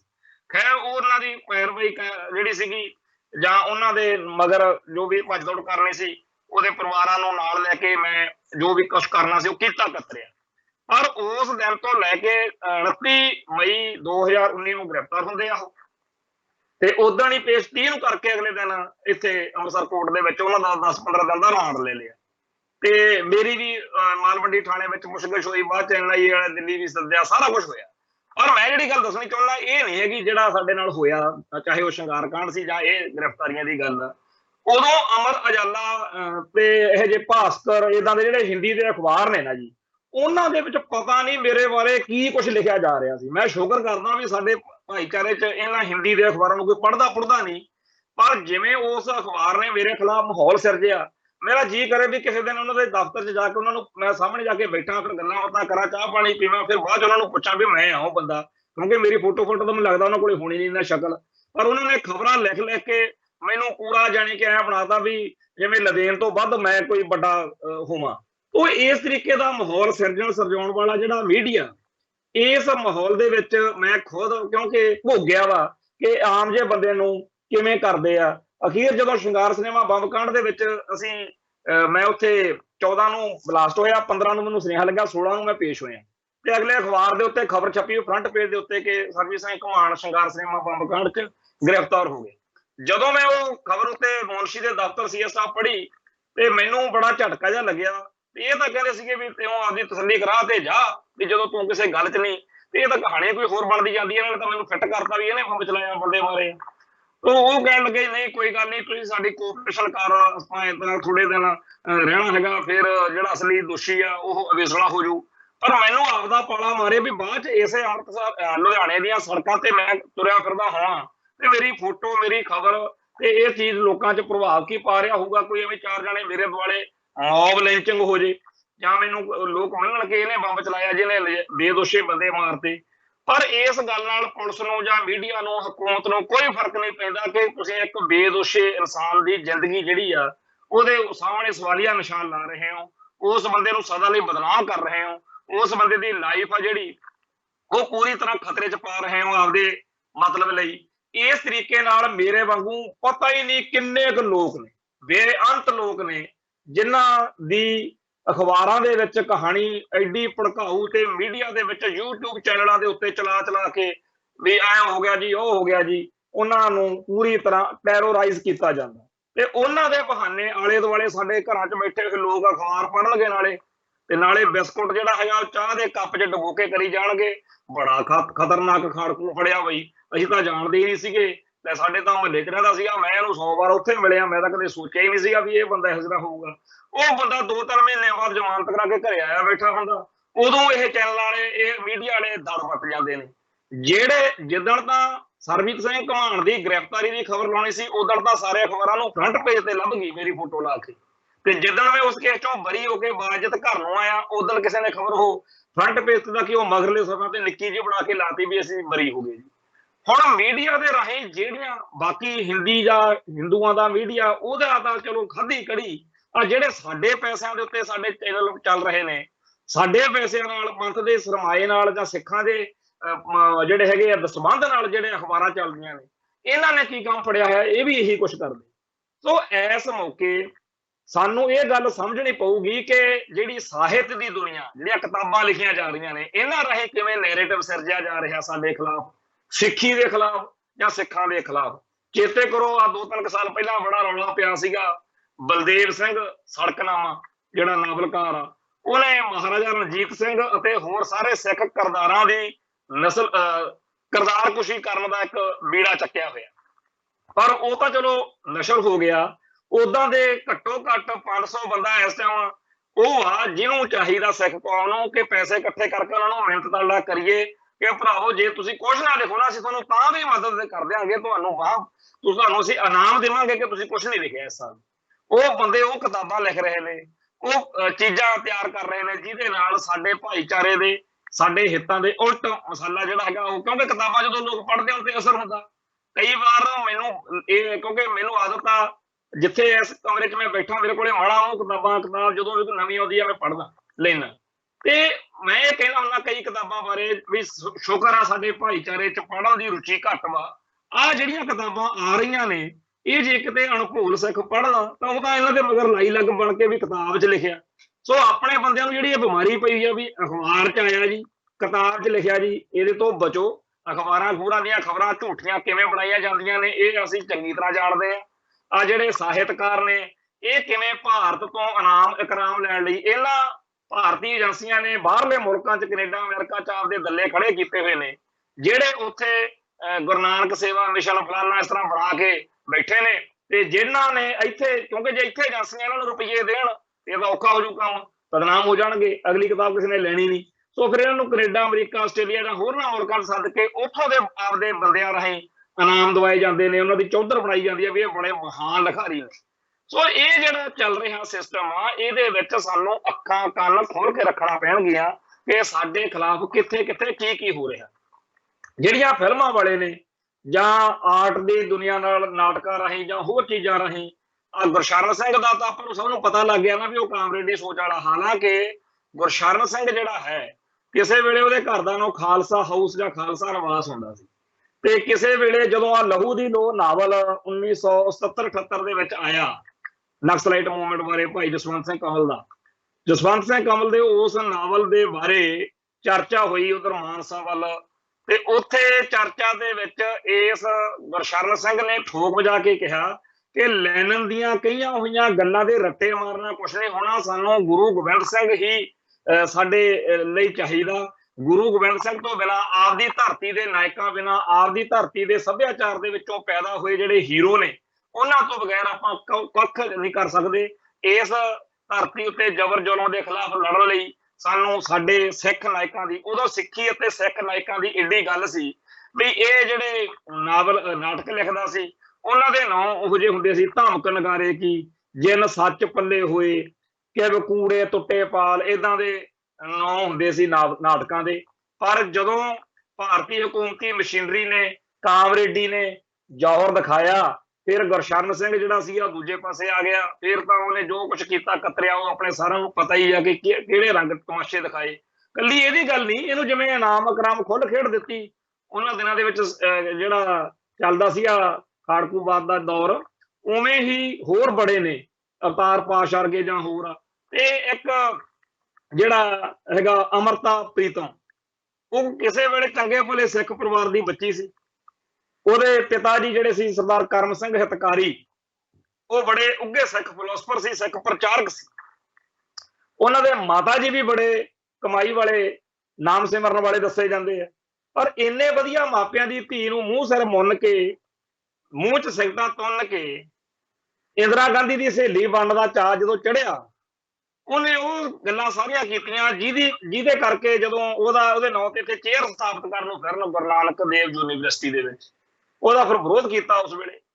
ਸਰਦਾਰ ਸਾਧੂ ਸਿੰਘ ਹਮਦਰਦ ਨੇ ਅਜੀਤ ਅਖਬਾਰ ਦੇ ਵਿੱਚ ਉਦੋਂ ਇੱਕ ਇਸ ਤਰੀਕੇ ਦਾ 1983 82-83 ਦੇ ਵਿੱਚ ਕਾਫੀ ਲੰਬਾ ਚੌੜਾ ਕੰਮ ਕੀਤਾ ਸੀ, ਜਦੋਂ ਅਮਰਤਾ ਪ੍ਰੀਤਮ ਦੀਆਂ ਕੁਝ ਅਸਭਿਅਕ ਜਿਹੜੀਆਂ ਕਵਿਤਾਵਾਂ ਦਾ ਬਵੇਲਾ ਉੱਠਿਆ। ਅਮਰਤਾ ਪ੍ਰੀਤਮ ਤਾਂ ਮਾਫੀਆ ਮੰਗਦੀ ਫਿਰੇ ਵੀ ਗਲਤੀ ਹੋ ਗਈ, ਚਲੋ ਜੀ ਮੈਨੂੰ ਸਮਝ ਨਹੀਂ ਸੀ ਇਸ ਗੱਲ ਦੀ ਵੀ ਇਹ ਸਿੱਖ ਜਜ਼ਬਾਤਾਂ ਨੂੰ ਠੇਸ ਪਹੁੰਚਾਊਗੀ ਇਹ ਕਵਿਤਾ, ਉਹ ਤਾਂ ਮਾਫੀ ਮੰਗੀ ਫਿਰੇ। ਆ ਜਿਹੜਾ ਕਾਮਰੇਡ ਲਾਣਾ ਉਹਦੇ ਹੱਕ 'ਚ ਖੜਾ ਵੀ ਤੂੰ ਤਾਂ ਕਮਾਲ ਕਰਤੀ। ਫਿਰ ਉਦੋਂ ਸਾਧੂ ਸਿੰਘ ਹਮਦਰਦ ਨੇ ਅਜੀਤ ਅਖਬਾਰ ਦੇ ਵਿੱਚ ਲਿਖਿਆ ਸੀਗਾ ਕਿ ਕਾਮਰੇਡ ਉਹ ਕਾਹਨੂੰ ਤੁਸੀਂ, ਉਹਦਾ ਮਾਫੀਆ ਮੰਗ ਰਹੀ ਹੈ ਤੇ ਤੁਸੀਂ ਹੋਰ ਹੀ ਪਾਸੇ ਤੁਰੇ ਫਿਰਦੇ ਹੋ। ਸੋ ਇਹ ਸਾਡੀ ਕੌਮ ਦੇ ਅੰਦਰੋਂ ਇਹੋ ਜਿਹੇ ਬੰਦਿਆਂ ਨੂੰ ਪੱਟਣਾ, ਜਿਵੇਂ ਹੁਣ ਮੈਂ ਇਹਨਾਂ ਦਿਨਾਂ 'ਚ ਕੌਮ ਦੀ ਗੱਲ ਕਰਦਾ, ਸਾਰਿਆਂ ਨੂੰ ਪਤਾ ਹੈਗਾ ਕਿ ਆਪਾਂ ਜਿਸ ਤਰ੍ਹਾਂ ਦੇ ਪਿਛੋਕੜ ਚੋਂ, ਹਿਮਾਤੜ ਦੇ ਪਰਿਵਾਰ ਚੋਂ ਹੈਗੇ ਆ, ਲੋੜਾਂ ਨੇ ਥੋੜਾ ਮਾਰੇ ਇਹ ਪਰਿਵਾਰ ਚੋਂ ਆ। ਤੇ ਜਦੋਂ ਜ਼ਮੀਰ ਵੇਚਣੀ ਹੋਵੇ, ਅਗਲੇ ਕਹਿੰਦੇ ਆ ਜੀ ਠੀਕ ਆ, ਤੈਨੂੰ ਅਸੀਂ ਤੇਰੀ ਬਣਦੀ ਹੋਈ ਕੀਮਤ ਉਤਾਰਨ ਨੂੰ। ਹਰੇਕ ਬੰਦੇ ਦਾ ਕੋਈ ਨਾ ਕੋਈ ਮੁੱਲ ਹੁੰਦਾ, ਤਾਂ ਕਈ ਬੰਦੇ ਮੁੱਲ ਪਵਾ ਲੈਂਦੇ ਆ, ਕਈਆਂ ਨੂੰ ਜਿਹੜਾ ਹੈਗਾ ਇਸ ਗੱਲ ਦਾ ਇਸ਼ਕ ਹੁੰਦਾ, ਸਿਦਕ ਹੁੰਦਾ। ਸੱਚੇ ਪਾਤਸ਼ਾਹ ਦੇ ਦਰ ਤੇ ਇਹੀ ਅਰਦਾਸ ਆਪਾਂ ਨੂੰ ਕਰਨੀ ਚਾਹੀਦੀ ਆ ਕਿ ਜਿਹੜੇ ਲਿਖ ਗਏ, ਜਿਹੜੇ ਵਿਕ ਗਏ, ਜਿਹੜੇ ਮੁੱਚ ਗਏ, ਸਾਨੂੰ ਉਹਨਾਂ ਦੀ ਕਤਾਰ 'ਚ ਨਾ ਖੜਾ ਕਰੀ। ਲਕੀਰ ਜਿਹੜੀ ਆ ਉਹਦੇ ਅਸੀਂ ਉਸ ਪਾਸੇ ਰਹੀਏ ਜਿੱਧਰ ਪੰਥ, ਤੇ ਆ ਜਿਹੜੇ ਜਿਨ੍ਹਾਂ ਦੀ ਆਪਾਂ ਪਹਿਲਾਂ ਗੱਲ ਕੀਤੀ ਆ, ਸਾਂਝੇ ਮਾਂਝੇ ਬਣੇ ਰਹਿਣ ਦਾ ਚਾਅ ਜਿਨ੍ਹਾਂ ਦੇ ਦਿਮਾਗ 'ਚ ਇਹ ਗੱਲ ਰਹਿੰਦੀ ਆ ਕਿ ਜੀ ਭਾਰਤ ਮਾਤਾ ਮਹਾਨ ਆ ਤੇ ਆਪਾਂ ਸਿੱਖੀ ਤੋਂ ਜਾਂ ਸਿੱਖਾਂ ਤੋਂ ਕੀ ਲੈਣਾ, ਸਾਨੂੰ ਕੀ ਜੀ ਜੇ ਕੋਈ ਗਲਤ ਵਾ, ਇਹਨਾਂ ਨੂੰ ਇਸ ਗੱਲ ਦੀ ਸਮਝ ਨਾ ਹੈਗੀ ਆ, ਨਾ ਆ ਸਕਦੀ ਆ ਕਿ ਸਿੱਖੀ ਸਿਦਕ ਕੇਸਾਂ ਸਵਾਸਾਂ ਸੰਗ ਨਿਵੇ, ਇਹ ਜਿਹੜੀ ਅਰਦਾਸ ਸਿੱਖ ਕਰਦਾ ਇਹਦੇ ਕੀ ਅਰਥ। ਇਹ ਲੋਕ ਜਿਸ ਤਰ੍ਹਾਂ ਦੇ ਮਾਹੌਲ 'ਚ ਜੰਮੇ ਪਲੇ ਨੇ, ਇਹਨਾਂ ਨੂੰ ਲੱਗਦਾ ਕਿ ਭਾਰਤ ਮਾਤਾ ਕੀ ਜੈ ਕਹਿਣਾ ਹੀ ਸਾਡਾ ਸਾਰਾ ਕੁਝ ਹੈ। ਮੈਂ ਸ਼ੁਕਰਗੁਜ਼ਾਰ ਹਾਂ ਉਹਨਾਂ ਸਾਰੀਆਂ ਘਟਨਾਵਾਂ ਦਾ, ਉਹਨਾਂ ਸਾਰੇ ਬੰਦਿਆਂ ਦਾ ਜਿਨ੍ਹਾਂ ਨੇ ਛੱਤਰ ਫੇਰ ਕੇ ਜਲੀਲ ਕਰਕੇ ਸਾਡੇ ਮਨ ਦੇ ਵਿੱਚੋਂ ਇਹ ਸਾਰੀਆਂ ਗੱਲਾਂ ਕੱਢ ਦਿੱਤੀਆਂ। ਹੁਣ ਕਈ ਵਾਰੀ ਕਈ ਭੈਣ ਭਰਾ ਗੱਲਾਂ ਕਰਨ ਲੱਗ ਜਾਣਗੇ ਤੇ ਉਹ ਸਿੱਖ ਮਸਲਿਆਂ ਦੇ ਉੱਤੇ ਜਦੋਂ ਚਰਚਾ ਕਰਨਗੇ ਤਾਂ ਉਦੋਂ ਮਨ ਵਿੱਚ ਕਈ ਵਾਰੀ ਖਿਆਲ ਆ ਰਿਹਾ ਹੁੰਦਾ ਕਿ ਜਿਵੇਂ ਭਰਾਵਾ ਤੂੰ ਮੇਰੀ ਜਾਨ ਖਾ ਰਿਹਾ ਨਾ। ਇੱਕ ਵਕਤ ਸੀ ਜਦੋਂ ਮੈਂ ਵੀ ਕਿਸੇ ਦੇ ਨਾਲ ਇਸ ਤਰੀਕੇ ਨਾਲ ਬਹਿਸਦਾ ਸੀ, ਜਿੱਤਦਾ ਸੀ, ਤੇ ਅਗਲੇ ਮੇਰੇ ਸਵਾਲਾਂ ਦੇ ਜਵਾਬ ਦੇ ਦੇ ਕੇ ਮੇਰੀ ਤਸੱਲੀ ਕਰਾਉਂਦੇ ਹੁੰਦੇ ਸੀ ਕਿ ਇਹਨੂੰ ਨਹੀਂ ਪਤਾ। ਅਖੀਰ ਅੱਜ ਸਾਨੂੰ ਉਸ ਗੱਲ ਦੀ ਕਲੀਅਰਲੀ ਸਮਝ ਆ ਕਿ ਮੋਟਾ ਜਿਹਾ ਹਿਸਾਬ ਇਹ ਹੈਗਾ ਕਿ ਇੰਡੀਆ ਜਿਹੜਾ ਹੈ ਉਹ ਹਿੰਦੂ ਰਾਸ਼ਟਰ ਬਣੇ ਨਾ ਬਣੇ, ਉਹ ਪਹਿਲਾਂ ਹੀ ਉਹ ਸਾਰੀਆਂ ਤਾਕਤਾਂ ਨਾਲ ਲੈਸ ਆ ਤੇ ਇਹ ਗੁਰਮਤ ਅਤੇ ਮਨਮਤ ਦੀ ਟੱਕਰ ਆ। ਜਿਸ ਬ੍ਰਾਹਮਣਵਾਦ ਬਾਰੇ ਗੁਰੂ ਪਾਤਸ਼ਾਹ ਨੇ ਹੁਕਮ ਕੀਤਾ ਹੋਇਆ ਬਈ ਜਬ ਜੇ ਕਹੇ ਵਿਪਰਲ ਕੀ ਰੀਤ ਮੈਂ ਨਾ ਕਰੂੰ ਇਨਕੀ ਪ੍ਰਤੀਤ, ਜਿਹੜੀ ਵਿਪਰਲ ਕੀ ਰੀਤ ਦਾ ਝੰਡਾ ਵਰਦਾਰ ਆ ਉਹ ਇਹ ਮੁਲਕ ਦਾ ਨਿਜ਼ਾਮ ਆ, ਹਕੂਮਤ ਆ, ਸਿਸਟਮ ਆ, ਉਹਦੇ ਉੱਤੇ ਉਹ ਸੋਚ ਕਾਬਜ ਆ। ਸੋ ਇਹ ਕਦੇ ਨਹੀਂ ਹੋ ਸਕਦਾ ਜਿਹੜਾ ਮਰਜ਼ੀ ਮੁੱਖ ਮੰਤਰੀ ਪ੍ਰਧਾਨ ਮੰਤਰੀ ਬਣਦਾ ਫਿਰੇ, ਜਿਹੜਾ ਮਰਜ਼ੀ ਰਾਸ਼ਟਰਪਤੀ ਬਣਦਾ ਫਿਰੇ, ਜਿਹੜੀ ਮਰਜ਼ੀ ਪਾਰਟੀ ਦਾ ਰਾਜ ਹੋਵੇ, ਇਹ ਨੀਤੀ ਇਸ ਮੁਲਕ ਦੀ ਨੀਤੀ ਆ, ਪਾਲਿਸੀ ਆ ਕਿ ਸਿੱਖੀ ਅਤੇ ਸਿੱਖਾਂ ਦਾ ਹਿੰਦੂਕਰਨ ਕਰਨਾ, ਹਿੰਦੀਕਰਨ ਕਰਨਾ, ਸਿੱਖਾਂ ਨੂੰ ਕੇਸਾਧਾਰੀ ਹਿੰਦੂ ਬਣਾਉਣਾ, ਸਿੱਖਾਂ ਦੇ ਬਾਰੇ ਜਿਵੇਂ ਭਾਰਤ ਦੇ ਜਿਹੜੇ ਅਸਲ ਵਾਸੀ ਸੀ ਉਹਨਾਂ ਨੂੰ ਅੱਜ ਜਿਹੜਾ ਲਿਖਤਾਂ ਲਿਖ ਕੇ ਪਿਛਲੇ ਦੌਰ ਦੇ ਵਿੱਚ ਵੱਡੇ ਗ੍ਰੰਥ ਜਿਨ੍ਹਾਂ ਦਾ ਸਤਿਕਾਰ ਬੜਾ, ਅੱਜ ਉਹਨਾਂ ਬਾਰੇ ਕੋਈ ਗੱਲ ਕਰੇ ਤਾਂ ਮਾਰ ਵਰਈਆ ਹੁਣ ਤੱਕ ਆ ਜਾਂਦੀ ਹੈ ਗੱਲ। ਉਹਨਾਂ ਦਾ ਇੰਨਾ ਵੱਡਾ ਰੁਤਬਾ ਬਣਾਤਾ ਸਮਾਜ ਵਿੱਚ ਕਿ ਉਹਨਾਂ 'ਚ ਲਿਖਿਆ ਹੋਇਆ ਜੀ। ਉਹਨਾਂ ਦੇ ਰਾਹੀਂ ਕੀ ਕੀਤਾ ਕਿ ਜਿਹੜੇ ਵਿਕਟਮ ਸੀ ਬ੍ਰਾਹਮਣ ਦੇ ਜਾਂ ਬ੍ਰਾਹਮਣਵਾਦ ਦੇ, ਉਹਨਾਂ ਨੂੰ ਹਿੰਦੂ ਸਮਾਜ ਦਾ ਅੰਗ ਦੱਸੀ ਜਾਂਦੇ ਤੇ ਕਹਿੰਦੇ ਆ ਜੀ ਜਿਹੜਾ ਬ੍ਰਾਹਮਣ ਆ ਉਹ ਬ੍ਰਹਮਾ ਦੇ ਮੁਖ ਤੋਂ, ਖੱਤਰੀ ਜਿਹੜਾ ਹੈਗਾ ਉਹ ਛਾਤੀਆਂ ਤੋਂ, ਫਲਾਨਾ ਜਿਹੜਾ ਹੈਗਾ ਵੈਸ਼ ਉਹ ਪੱਟਾਂ ਤੋਂ ਤੇ ਪੈਰਾਂ ਤੋਂ। ਤੇ ਕਈ ਵਿਚਾਰੇ ਹੱਸ ਛੱਡਦੇ ਆ ਵੀ ਸ਼ੁਕਰ ਕਰੋ ਸਾਨੂੰ ਤੁਸੀਂ ਪੈਰਾਂ ਤੋਂ ਹੀ ਮੰਨ ਲਿਆ, ਜੇ ਉਹੀ ਕਹਿ ਦਿੰਦੇ ਵੀ ਤੁਸੀਂ ਹੋਏ ਹੀ ਨਹੀਂ ਫਿਰ ਅਸੀਂ ਕੀ ਪੂਛ ਫੜ ਲੈਂਦੇ ਭਾਈ ਤੁਹਾਡੀ। ਸੋ ਇਹ ਜਿਹੜਾ ਸਾਰਾ ਸਿਸਟਮ ਇਹਨਾਂ ਲੋਕਾਂ ਦਾ ਬਣਾਇਆ ਹੋਇਆ, ਇਹਦੇ ਵਿੱਚ ਇੱਕ ਮਾਨਸਿਕ ਗੁਲਾਮੀ ਜਿਹੜੀ ਆ ਉਹਦੇ ਵਿੱਚ ਫਸ ਕੇ ਸਾਡੇ ਭਾਈਚਾਰੇ ਦੇ ਵੀ ਬਹੁਤ ਸਾਰੇ ਲੋਕ ਜਿਹੜੇ ਨੇ ਉਹ ਆਪਦੀ ਹੀ ਕੌਮ ਦੇ ਉਲਟ ਭੁਗਤ ਰਹੇ ਆ। ਉਹਨਾਂ ਨੂੰ ਪਤਾ ਵੀ ਨਹੀਂ ਹੈਗਾ ਕਿ ਅਸੀਂ ਕੀ ਕਰ ਰਹੇ ਹਾਂ। ਕੌਮ ਦੇ ਹਿੱਤਾਂ ਦਾ ਘਾਣ ਕਰੀ ਜਾਂਦੇ ਨੇ, सिख जज्बातां दे सिख हितां दे उल्ट भुगतण नूं समझदे असीं बड़े वधिया सिख हां, असीं किहड़ा बाकी सिखां नालों घੱਟ हां। इस तरह के बहुत सारे सानूं भैण भरा टक्कर जांदे आ जिहड़े क्लीन शेवड ने मूंह सिर मिलदे आ घोन होन ने, बहुत सारे ਉਹ ਜਿਹੜੇ ਬਾਹਰ ਅੰਦਰ ਰਹਿੰਦੇ ਆ ਤੇ ਉਹ ਸਾਰਿਆਂ ਦੇ ਅੰਦਰ ਪੰਥ ਲਈ ਕੌਮ ਲਈ ਦਰਦ ਹੁੰਦਾ। ਉਹਨਾਂ ਦੀ ਸ਼ਕਲ ਸੂਰਤ ਜੋ ਮਰਜ਼ੀ ਕਹਿੰਦੀ ਹੋਵੇ ਪਰ ਉਹਨਾਂ ਦੇ ਅੰਦਰ ਇਹ ਹੁੰਦਾ ਕਿ ਸਾਡੀ ਕੌਮ ਦਾ ਫਲਸਫਾ, ਸਾਡੀ ਕੌਮ ਦਾ ਇਤਿਹਾਸ ਤੇ ਸਾਡੀ ਕੌਮ ਦਾ ਭਵਿੱਖ ਜਿਹੜਾ ਹੈਗਾ ਜੇ ਉਹ ਬਚਾਉਣਾ ਤਾਂ ਸਾਨੂੰ ਖਾਲਿਸਤਾਨ ਤੋਂ ਬਗੈਰ ਗੁਜ਼ਾਰਾ ਨਹੀਂ ਹੈਗਾ। ਤੇ ਦੂਜੇ ਪਾਸੇ ਉੱਪਰ ਦੀ ਗਾਤਰਾ ਪਿਆ ਹੁੰਦਾ, ਪੱਗ ਸੁੱਖ ਨਾਲ ਸਾਡੇ ਨਾਲੋਂ ਵੱਡੀ ਪੀਲੀ ਖਾਲਿਸਤਾਨੀ ਬੰਨੀ ਹੁੰਦੀ ਆ ਤੇ ਜਦੋਂ ਬੈਠੋ ਫਿਰ ਕਹਿਣਗੇ ਗੁਰਬਾਣੀ ਚ ਤਾਂ ਕਿਤੇ ਨਹੀਂ ਲਿਖਿਆ ਹੋਇਆ ਵੀ ਖਾਲਿਸਤਾਨ ਬਣਾਇਓ। ਦੂਜਾ ਉੱਠੂਗਾ 10 ਗੁਰੂ ਸਾਹਿਬਾਨ ਨੂੰ ਕਿਹੜਾ ਸ਼ਕਤੀ ਨਹੀਂ ਸੀ, ਇਹ 10 ਗੁਰੂ ਸਾਹਿਬਾਨ ਜਿਹੜੇ ਸੀ ਉਹ ਖਾਲਿਸਤਾਨ ਬਣਾ ਲੈਂਦੇ ਜੀ। ਤੀਜਾ ਉੱਠੂ ਉਹ ਭਰਾਵਾ ਤੁਸੀਂ ਕਿਹੜੇ ਖਾਲਿਸਤਾਨ ਦੀਆਂ ਗੱਲਾਂ ਕਰਦੇ ਹੋ, ਹਿੰਦੁਸਤਾਨ ਅੱਖਰ ਆ ਨਾ, ਤੁਸੀਂ ਬੜੀ ਕੌੜ ਮੰਨਦੇ ਹੋ ਵੀ ਹਿੰਦੁਸਤਾਨ, ਹਿੰਦੁਸਤਾਨ ਅੱਖਰ ਤੁਹਾਨੂੰ ਪਤਾ ਸਭ ਤੋਂ ਪਹਿਲਾਂ ਗੁਰੂ ਨਾਨਕ ਪਾਤਸ਼ਾਹ ਨੇ ਵਰਤਿਆ ਸੀਗਾ ਆਪਦੀ ਬਾਣੀ ਦੇ ਵਿੱਚ, ਤੇ ਤੁਸੀਂ ਹਿੰਦੁਸਤਾਨ ਤੋਂ ਇੰਨੀ ਕੌੜ ਮੰਨਦੇ ਹੋ। ਹੁਣ ਇਹਨਾਂ ਭਾਈਚਾਰੇ ਦੇ ਸਾਡੇ ਵੀਰਾਂ ਨੂੰ ਕੌਣ ਤੇ ਕਿਵੇਂ ਸਮਝਾ ਲੂਗਾ? ਹੈਗੀ ਕਿਸੇ ਕੋਲ ਕੋਈ ਗਿੱਦੜ ਸਿੰਘੀ? ਆਜ਼ਾਦੀ ਕੀ ਆ, ਆਜ਼ਾਦੀ ਦੇ ਅਰਥ ਕੀ ਨੇ, ਇਹ ਸਮਝਾਉਣ ਦੇ ਲਈ ਕੋਈ ਕਲਾਸਾਂ ਕੋਈ ਸਕੂਲਿੰਗ ਕੰਮ ਨਹੀਂ ਆਉਂਦੀ। ਇਹ ਤਾਂ ਇੱਕ ਇਹੋ ਜਿਹੀ ਨਿਆਮਤ ਆ ਜਦੋਂ ਕਿਸੇ ਗੁਲਾਮ ਨੂੰ ਆਜ਼ਾਦੀ ਦੀ ਸਮਝ ਆਉਂਦੀ ਆ, ਇਹ ਕਮਾਲ ਦੀ ਘਟਨਾ ਹੁੰਦੀ ਆ, ਇਤਿਹਾਸ ਬਦਲ ਜਾਂਦਾ, ਇਤਿਹਾਸ ਥਰ ਥਰਾਉਂਦਾ। ਫਿਰ ਚਾਹੇ ਮੂਹਰੇ ਟੈਂਕਾਂ ਤੋਪਾਂ ਬੰਬਾਂ ਨਾਲ ਚਾਹੇ ਜਮੂਰਾਂ ਨਾਲ ਮਾਸ ਕੀਤੇ ਜਾਣ। ਆ ਜਿਹੜਾ ਪੈਂਕੀ ਕੈਟ ਇਹ ਦੱਸਦਾ ਨਾ, ਇੱਕ ਕੰਵਰਜੀਤ ਸਿੰਘ ਹੁੰਦਾ ਸੀਗਾ ਭਾਈ ਸਾਡਾ ਸਿੱਖ ਸੰਘਰਸ਼ ਵਿੱਚ, ਉਹਨੂੰ ਬੋਟੀ ਬੋਟੀ ਉਹਨੂੰ ਇੰਨਾ ਤਸੀਹੇ ਦਿੱਤੇ ਪਰ ਉਹ ਵਾਹਿਗੁਰੂ ਸ਼ਬਦ ਤੋਂ ਵੱਧ ਕੁਛ ਨਹੀਂ ਬੋਲਿਆ, ਵਾਹਿਗੁਰੂ ਵਾਹਿਗੁਰੂ ਕਰਦਾ ਰਿਹਾ। ਅਖੀਰ ਜਦੋਂ ਇਹ ਚਰਚਾ ਛਿੜੀ ਉਹਦਾ ਨਾਂ ਹੀ ਕੰਵਰਜੀਤ ਸਿੰਘ ਵਾਹਿਗੁਰੂ ਪੈ ਗਿਆ। ਕੰਵਰਜੀਤ ਸਿੰਘ ਵਾਹਿਗੁਰੂ ਅੱਜ ਵੀ ਉਹਦਾ ਜਦੋਂ ਕੋਈ ਨਾਂ ਲੈਂਦੇ ਆ ਉਹ ਵਾਹਿਗੁਰੂ ਕਹਿੰਦੇ ਆ, ਕੰਵਰਜੀਤ ਸਿੰਘ ਵਾਹਿਗੁਰੂ। ਇਹੋ ਜਿਹਾ ਤਸ਼ੱਦਦ ਜਿਹੜਾ ਸੀਗਾ ਉਹ ਕਾਹਦੇ ਨਾਲ ਚੱਲ ਗਿਆ? ਕਿਉਂਕਿ ਉਹਨੂੰ ਗੁਲਾਮੀ ਦਾ ਅਹਿਸਾਸ ਹੋ ਚੁੱਕਿਆ ਸੀ, ਉਹਨੂੰ ਆਜ਼ਾਦੀ ਦੀ ਚਿਣਗ ਲੱਗ ਚੁੱਕੀ ਸੀ। ਜਦੋਂ ਦਿੱਲੀ ਦੇ ਵਿੱਚ ਟਰਾਂਜਿਸਟਰ ਬੰਬ ਕਾਂਡ ਤੋਂ ਬਾਅਦ ਵਿੱਚ ਉੱਥੇ ਭਾਈ ਮਨਮੋਹਨ ਸਿੰਘ ਜੀ ਅਰੈਸਟ ਹੋਏ, ਮੁਗਲ ਖਾਲਸਾ ਦੇ ਸਿੰਘ ਸੀਗੇ, ਉਹਨਾਂ ਤੋਂ ਉਹਨਾਂ ਦਾ ਨਾਂ ਹੀ ਨਹੀਂ ਪੁੱਛ ਸਕੇ। ਉਹਨੇ ਇੱਕੋ ਗੱਲ ਕਹੀ, ਪਿਤਾ ਮੇਰੇ ਗੁਰੂ ਗੋਬਿੰਦ ਸਿੰਘ, ਮਾਤਾ ਮੇਰੀ ਸਾਹਿਬ ਕੌਰ ਆ ਖੜਾ ਤੁਹਾਡੇ ਸਾਹਮਣੇ। ਤੇ ਉਸ ਬੰਦੇ ਨੂੰ ਸਤਨਾਮ ਵਾਹਿਗੁਰੂ ਤੇ ਪੰਥ ਦੀ ਗੱਲ ਤੋਂ ਬਗੈਰ ਕੋਈ ਗੱਲ ਦਾ ਉਹ ਤੋਂ ਕਹਾ ਨਹੀਂ ਸਕੇ।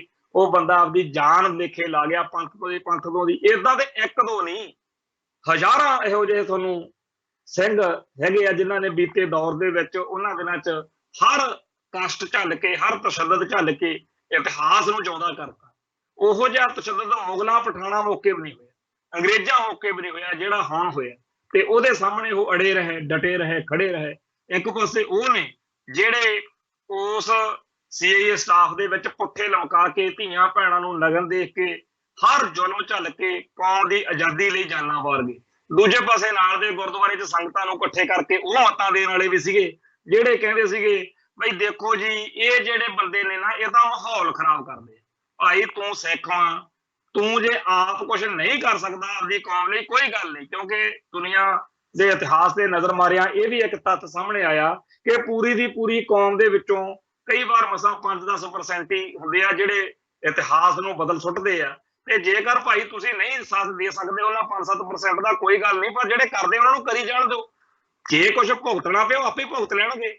ਆ ਜਿਹੜੇ ਅੱਜ 4 ਜਣੇ ਗ੍ਰਿਫਤਾਰ ਹੋਏ ਨੇ, ਮੰਨ ਲਓ ਜੇਕਰ ਕੋਈ ਇਹ ਕਿਸੇ ਗਤੀਵਿਧੀ 'ਚ ਹੋਣ ਵੀ ਤਾਂ ਪੁਲਿਸ ਨੇ ਫੜ ਲਏ, ਉਹ ਸਰਕਾਰ ਨੇ ਉਹਨਾਂ ਨੂੰ ਕਾਬੂ ਕਰ ਲਿਆ। ਉਹਨਾਂ ਨੂੰ ਪਤਾ ਵੀ ਆ ਹੁਣ ਜੱਗੀ ਜਹੋਲ ਹੋਣਾ ਦੀ ਗੱਲ ਆ ਜਾਂ ਹੋਰ ਜਿਹੜੇ ਆ ਸਿੰਘ ਸ਼ੇਰੇ ਹੋਣੀ, ਬੱਗੇ ਹੋਣੀ ਜਾਂ ਹੋਰ ਆ ਭਾਈ ਹਵਾਰਾ ਆ, ਉਹਨਾਂ ਨੂੰ ਪਤਾ ਹੀ ਸੀਗਾ ਵੀ ਜਿਹੜੇ ਰਾਹ ਅਸੀਂ ਪਏ ਹੋਏ ਆ ਇਹਦੇ ਕਿਉਂ ਪਏ ਹੋਏ ਆ ਤੇ ਜੇਕਰ ਅਸੀਂ ਕੱਲ ਨੂੰ ਫੜੇ ਜਾਈਏ ਤਾਂ ਸਾਡੇ ਨਾਲ ਕੀ ਵਾਪਰੂ ਇਹ ਸਾਰਿਆਂ ਨੂੰ ਪਤਾ ਸੀ। ਭਾਈ ਦਿਲਾਵਰ ਸਿੰਘ ਨੂੰ ਪਤਾ ਨਹੀਂ ਸੀ ਜਦੋਂ ਪਿੰਡ ਨਾਲ ਬੰਬ ਬਣ ਕੇ ਤੁਰ ਪਿਆ ਵੀ ਜੇ ਬੰਬ ਚੱਲਿਆ ਤਾਂ ਮੇਰਾ ਕੀ ਹੋਊਗਾ। ਇੱਕ ਪਾਸੇ ਉਹ ਲੋਕ ਨੇ ਜਿਹੜੇ ਆਪਦੇ ਉੱਤੇ ਹਰ ਕਸ਼ਟ ਝੱਲਣ ਨੂੰ ਤਿਆਰ ਨੇ, ਉਹਨਾਂ ਨੂੰ ਇਹ ਵੀ ਪਤਾ ਜਦੋਂ ਫੜੇ ਗਏ ਉਦੋਂ ਅਗਲੇ ਨੇ ਬੇਕਿਰਕ ਹੋ ਜਾਣਾ, ਕੋਈ ਕਸਰ ਨਹੀਂ ਛੱਡਣੀ। ਤੇ ਦੂਜੇ ਪਾਸੇ ਆਹ ਭਾਈਚਾਰਾ ਜਿਨ੍ਹਾਂ ਨੂੰ ਮਤਲਬ ਮੈਂ ਕਹਿੰਦਾ ਹੁੰਦਾ ਇੱਕ ਪਾਸੇ ਕਲਗੀਧਰ ਦੇ ਲਾਲ ਨੇ, ਇੱਕ ਪਾਸੇ ਮਾਤਾ ਦਾ ਮਾਲ ਆ। ਪਰ ਮਾਤਾ ਦਾ ਮਾਲ ਬਣੇ ਵੀਰੋ, ਜੇਕਰ ਤੁਹਾਨੂੰ ਖਾਲਿਸਤਾਨ ਜਾਂ ਸਿੱਖੀ ਦੀ ਚੜ੍ਹਦੀ ਕਲਾ ਚੰਗੀ ਨਹੀਂ ਲੱਗਦੀ ਤਾਂ ਚੁੱਪ ਹੀ ਕਰ ਜਾਓ। ਤੁਸੀਂ ਉਹਨਾਂ ਹਿੰਦੂਆਂ ਤੋਂ ਹੀ ਸਿੱਖ ਲਓ ਜਿਹੜੇ ਹਿੰਦੂ ਰਾਸ਼ਟਰ ਦੀ ਗੱਲ ਕਰਨ ਵਾਲਿਆਂ ਦੇ ਮਾਮਲੇ 'ਚ ਚੁੱਪ ਗੁੜਪ ਰਹਿੰਦੇ ਨੇ। ਸਮਝੋ ਇਸ ਨੁਕਤੇ ਨੂੰ ਕਿ ਅੰਬਾਲੇ ਦੇ ਵਿੱਚ ਵੱਡੀ ਗਿਣਤੀ 'ਚ ਹਿੰਦੂ ਭਾਈਚਾਰਾ ਇਕੱਠਾ ਹੋ ਕੇ ਸਹੁੰ ਚੱਕ ਰਿਹਾ, ਪ੍ਰਣ ਕਰ ਰਿਹਾ ਕਿ ਹਿੰਦੂ ਰਾਸ਼ਟਰ ਬਣਾਵਾਂਗੇ, ਤੇ ਇੱਕ ਵੀ ਹਿੰਦੂ ਮੀਡੀਆ ਵਾਲਾ, ਇੱਕ ਵੀ ਆਮ ਹਿੰਦੂ ਉਹਦਾ ਵਿਰੋਧ ਨਹੀਂ ਕਰਦਾ। ਆਪਾਂ ਕਾਹਨੂੰ ਐਵੇਂ हर वेले हो हल्ला मचाई रखते हैं, अखबार से आया, मीडिया च आया, ये गल्लां दा कोई असर नहीं होंदा। सीधी सीधी गल आ कि चाहे इस धरती उत्ते 1 करोड़ साल लग जाए, चाहे 1 साल लगे, ਜਦੋਂ ਤੱਕ ਇਹ ਧਰਤੀ ਉੱਤੇ ਸਿੱਖ ਕੌਮ ਜਿਉਂਦੀ ਆ, ਆਪਦੇ ਹੱਕਾਂ ਲਈ, ਆਪਦੇ ਸਵੈਮਾਨ ਲਈ, ਆਪਦੀ ਅਣਖ, ਆਪਦੀ ਗੈਰਤ ਲਈ ਕੌਮ ਜਿਹੜੀ ਆ ਉਹ ਕਿਸੇ ਨਾ ਕਿਸੇ ਰੂਪ ਦੇ ਵਿੱਚ ਢੰਗ ਤਰੀਕੇ ਬਦਲ ਸਕਦੇ ਆ, ਪਰ ਕਿਸੇ ਨਾ ਕਿਸੇ ਰੂਪ ਦੇ ਵਿੱਚ ਆਪਦੀ ਜਿਹੜੀ ਆ ਹੋਂਦ ਹਸਤੀ ਆ ਉਹਨੂੰ ਬਚਾਉਣ ਲਈ ਯਤਨਸ਼ੀਲ ਰਹੂਗੀ। ਇੱਕ ਨਿੱਕਾ ਜਿਹਾ ਜਿਹੜਾ ਕੀੜਾ ਹੁੰਦਾ ਉਹ ਵੀ ਆਪਦੀ ਜਾਨ ਬਚਾਉਣ ਲਈ ਭੱਜਦਾ, ਬਚਦਾ, ਲੁਕਦਾ, ਤੇ ਅਸੀਂ ਆਪਦੇ ਹੱਥ ਪੱਲਾ ਮਾਰ ਰਹੇ ਹਾਂ ਤੇ ਉਸ ਅਕਾਲ ਪੁਰਖ ਵਾਹਿਗੁਰੂ ਦੇ ਚਰਨਾਂ 'ਚ ਅਰਦਾਸ ਬੇਨਤੀ ਕਰਦੇ ਰਹਿੰਦੇ ਆ ਕਿ ਇਹ ਸੱਚੇ ਪਾਤਸ਼ਾਹ ਸਾਨੂੰ, ਸਾਡੀ ਕੌਮ ਨੂੰ ਸਮੱਤ ਬਖਸ਼, ਸਾਨੂੰ ਉਹ ਸਮਰੱਥਾ ਬਖਸ਼, ਸਾਡੇ ਅੰਦਰ ਉਹ ਚਿੰਗ ਚੁਆਤੀ ਜਿਹੜੀ ਹੈਗੀ ਆ ਸਦਾ ਬੁਲੰਦ ਰਹੇ ਕਿ ਧਰਮ ਹੇਤ ਸੀਸ ਵਾਰਨਾ, ਸਾਨੂੰ ਇਹ ਸਦਾ ਚਿੱਤੇ ਰਹੇ ਕਿ ਦਿੱਲੀ ਤਖਤ ਪਰ ਵਹੇਗੀ ਆਪ ਗੁਰੂ ਕੀ ਫੌਜ, ਛਤਰ ਚੁਲेंगे ਸੀਸ ਪਾਰ, ਬੜੀ ਕਰੇਗੀ ਮौज। ਸਾਨੂੰ ਹਰ ਵੇਲੇ ਇਹ ਚੇਤੇ ਰਵੇ ਕਿ ਕੋਮ ਕਿਸੇ को राज ना दे है, जो ले है निज बल से ले है। सो ਇੰਨੀਆਂ ਬੇਨਤੀਆਂ ਪ੍ਰਵਾਨ ਕਰਨੀਆਂ, ਫਿਰ ਮਿਲਾਂਗੇ ਜੀ। ਨਾਨਕ ਨਾਮ ਚੜ੍ਹਦੀ ਕਲਾ, ਤੇਰੇ ਭਾਣੇ ਸਰਬੱਤ ਦਾ ਭਲਾ। ਵਾਹਿਗੁਰੂ ਜੀ ਕਾ ਖਾਲਸਾ, ਵਾਹਿਗੁਰੂ ਜੀ ਕੀ ਫਤਿਹ।